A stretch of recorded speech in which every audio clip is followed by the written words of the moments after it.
مسجد میں بہت سارے لوگ چودھری بھی بن کے آتے ہیں، جس کے پاس پیسہ ہوتا ہے وہ ذرا آتا ہے تو بڑے نخرے کے ساتھ آتا ہے۔ کئی لوگ ایسے ہوتے ہیں جو امام صاحب کو بھی کچھ نہیں سمجھتے، اور یہ مولوی کے آئین تو 80 تنخواہ دیں گے۔ میں اللہ کا واسطہ ہاتھ جوڑ کے کہتا ہوں، جب اللہ کے گھر میں آئے کرو نا، یہ چدراہٹ گھر رکھ کے آئے کرو، اپنے پیسے کا روب گھر رکھ کے آئے کرو، یہ نہ ہو کہ اللہ ناراض ہو جائے۔ میرا اللہ بڑا بے نیاز ہے، اگر اس کے گھر میں تو چودھری بن کے آیا نا، یہ نہ ہو کہ اللہ پاک تجھے اپنے گھر میں آنے کی کبھی توفیق نہ دے۔ محتاج بن کے آیا کر، محتاج بن کے آ، یوں جھک کے آ۔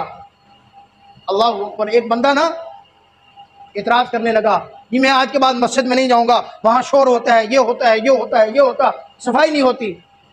اس لیے اللہ والے نے کہا تو اس طرح کر، یہ ایک گلاس ہے، یہ پانی کا گلاس فل ہے، اس کو لے کے جا، اس میں سے ایک قطرہ نیچے نہیں گرنا چاہیے، مسجد کا ایک چکر لگا کے آ، واپس